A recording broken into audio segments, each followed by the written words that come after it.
Ready? What do you think? Final Fantasy VII was the best game in the series bar none. Can Final Fantasy XVI finally best it? Here's the review roundup. Let's start with IGN, who gave the game a 9 out of 10.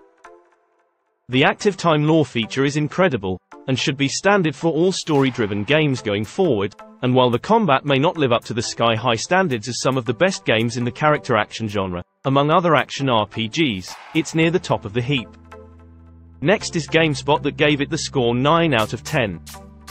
FF7 succeeds and earns its place within the Final Fantasy pantheon as one of the great entries, and does so on its own terms.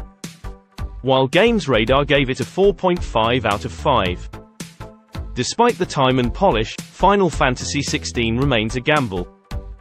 The medieval fantasy is sure to be recognizable to long-term fans keen to see the series return to its roots, though a stripping of RPG elements goes against what plenty desire. Moving on to Destructoid, that gave it a 9 out of 10.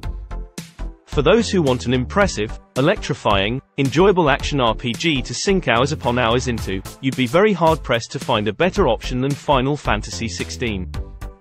Games Informer also gave it a 9 out of 10.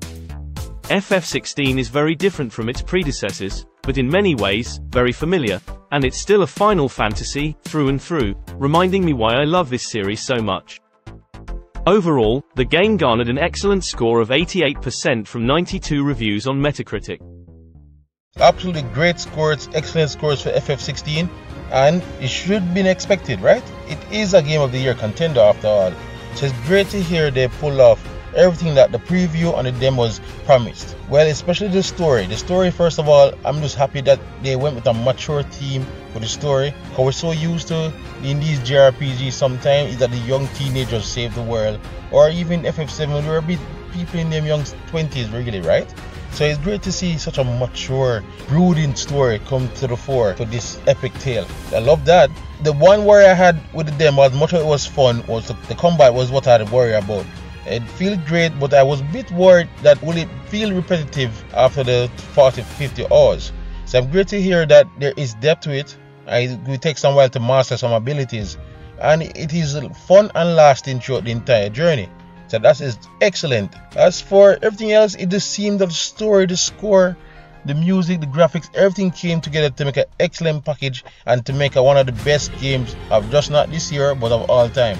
Again, another stellar exclusive for the PS5. So well done, Square Enix. You have revolutionized, well, you have evolved Final Fantasy, and this very well may be the best one in the series yet.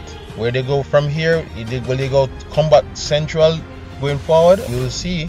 But for now, it is a fun game. A game I can't wait to play more of. So yeah, guys, that's it. That is the Final Fantasy XVI review roundup. I'm MM, and this has been Blue Crescent Studio.